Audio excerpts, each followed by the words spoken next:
What's up, guys? We're talking about NIO stock, what you should be watching for moving forward. I'm also going to break down the technicals for Tesla SPY, the TQQQ, and NIO, and talk about what my price predictions are for tomorrow and this week. Now, before I breaking theme down all this information, if I talk about what's going on with the overall market, what the news is saying about NIO, I do have to mention a couple of things before starting. Firstly, alright guys, NIO was down 2.04% for the day, trying to hold up at least. This was as of for Friday. And overall it's not looking too bad, but it is looking like NIO is starting to cool off a bit, so we're going to be watching these supports very carefully. The question is, how is the market looking? How may the market end up affecting NIO? That's why I want to break down some important earnings for you guys. Now to start off the week, please remember we have some big earnings coming out that will affect the whole market, and these earnings will affect NIO. The market got a nice pop on Friday before it started to cool off a bit, and overall we got some red closes on SPX, the Nasdaq SPY, and etc. As a result of that, this led to NIO following the trend at least to some degree. There was also signs of weakening demand in China, which affected Apple, and all these different factors affected the whole market, and then that also affected NIO to another degree. So it had to with Chinese news and also the whole market's performances, which resulted in NIO closing red for Friday. So the market does affect NIO, and that's why it's important to look at what affects the market now for Monday after the market closes. So we don't have too much going on before market open. But after the close we have some big bank earnings. We have Bank of America, Charles Schwab, and big earnings for Tuesday. Then for Wednesday it's going to be the biggest day of the week as we have Goldman Sachs, we have Ally Bank, the Nasdaq, we have Tesla, Netflix, United, and IBM, and all these big earnings coming out for Wednesday. So it's going to be a very big day. In terms of economic data for Monday, there's not really anything significant coming out. We have the New York Empire State Manufacturing Index. And besides that, like I said, there's just not much else going on. Now, later on going into the week after this week, we have the FOMC meeting coming. That's going to be the next biggest thing for the markets. But until then, there's not as much big data coming out. Now for this right over here, we had some good news coming out for NIO. The A5 and L7 earn a 5-star safety rating in Europe, and that's some very, very good news for them. Europe came out and they're talking about how NIO has some amazing cars which are very, very safe, and they're getting some very, very good tests from the 2023 Euro NCAP standards. That's some very, very good stuff for NIO bullish news overall, and I'm still very, very bullish, at least for the longer term. But for the short term, things are still looking like NIO is going to be heavily dictated by the market. Now the price-press ratio start to go up quite a bit, but now it's cooling off just a little bit, which is showing a little bit of weakness for the stock. On top of this, Morgan Stanley has said that NIO is likely going to outperform the market. They were right so far about that. And Mondays tend to be green only about 49% of the time. So Mondays tend to not be that strong for NIO. We tend to do better during Tuesdays and Wednesdays historically. And then July tends to be a good month for NIO well. So far in July, NIO was pumping, it's already in like the $11 area, but it is gonna likely slow down with the markets once I show you some more interesting things. Now the short interest on NIO did go down just a little bit on Friday. It's about 9.3 million, but it is still a little bit higher than these phases back here in May. Anyways, looking at NIO, let's talk about some important things. We have a bearish cross on the PPO on NIO. It's starting to retrace right over here. It's going to be testing the 50 EMA at 10.36 most likely. Now we might NIO trying to bounce a little bit off of this. Maybe it gaps up in the morning, then it starts cooling off a little bit more. But please remember that NIO is most likely going to be dictated by the market as well. Now NIO has some data coming out for deliveries and registrations a little bit later on after that data comes out. That could affect NIO. But until then we have some time before it happens, and we're just going to be watching the market. So I'm going to talk about SPY and all these others first before I talk about NIO. The thing about SPY is we're sitting on this bearish divergence that has been developing. And on top of this, I want to add that we're about to get a bearish cross on the PPO on the 4-hour time frame. The last time this happened, SPY went from 444 all the way down to about 436. There was another time it happened right here, and we could see SPY went all the way down from like 445 all the way down to 431. And right here it happened. SPY went from about 430 all the way down to about 425. So we tend to see the market drop quite a bit when we get these bearish crosses. And we're very close to getting it. Now we got this bearish divergence rejection. So the odds do favor the market cooling off, and we're starting to fill these gaps all the way down around like the mid 440. But just for confirmation, watch and see how it reacts around 448. If it breaks below that, we're likely going to see this thing sink down to around the mid 440s in my opinion, on 445 or so. And below that, watch 443.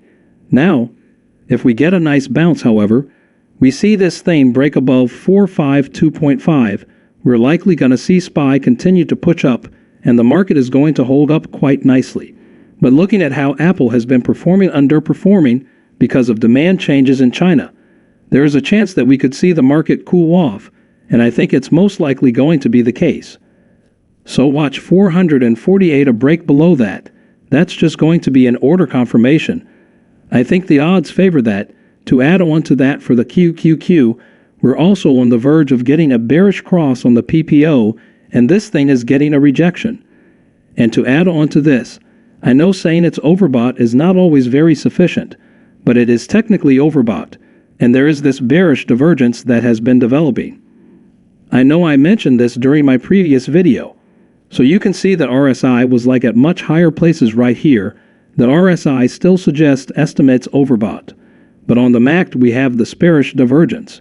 Now this tells me that we're going to likely see the Nasdaq and the QQQ start to fill some of these gaps down here. We could see this thing retrace a bit, but it may try to hold up temporarily before it continues to drop. So if it breaks below 378, we're going to likely see this thing come all the way down to about 373 in my opinion. If it breaks 383, it's going to push all the way up to about 385 plus. I don't think that's going to happen. Discuss this chart. It looks more bearish than bullish in the odds favored downside, just like what I said for SPY. However, we may have one company that outperforms the market quite nicely at the very least. That is Tesla. On the 4-hour time frame, we got this bullish cross in the PPO. And there is technically a bearish reverence that has been developing. So it may retrace by the time we open for Monday, but then it may start to push up again. And I'm saying this because Tesla tends to get lots of volume and tends to start pushing as we approach earnings. And there's a chance we're going to discuss the Tesla pump very nicely to at least 295 or so, if not 300. Now for confirmation, if it breaks 285, we're going to most likely see this thing get very close to 300 my opinion. I think it's very possible. This nice structure on Tesla, it's forming kind of like a cup and handle like structure. It looks like Tesla wants to start running. You also have to remember that as the market like pumps, it starts to slow down, right? When the market was slowing down, Tesla started pumping and outperforming the market and actually broke the high it made previously. On top of this, Tesla closed grim when the market closed right on Friday.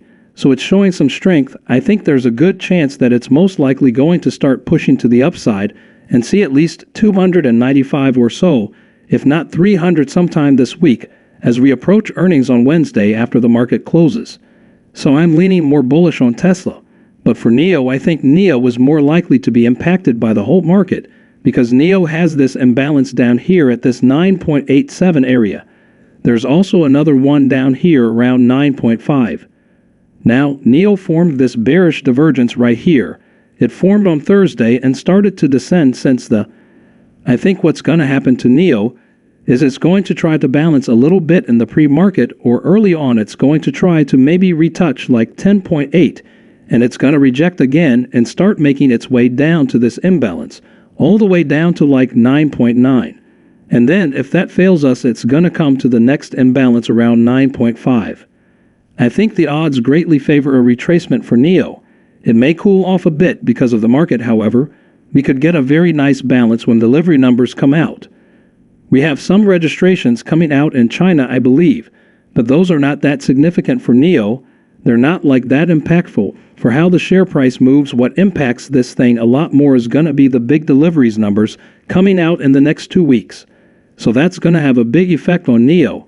If NIO ends up killing it like Morgan Stanley has predicted, this thing is going to go flying to 13 plus. In my opinion, it's going to go flying up.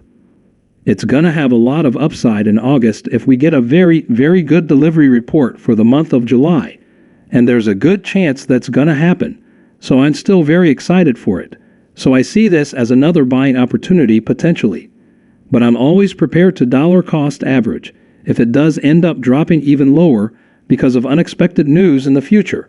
But like I said before, I'm still very optimistic. I'm very excited. And I just want the best for every single one of you out there. All right? So with that said, thank you all so much for listening.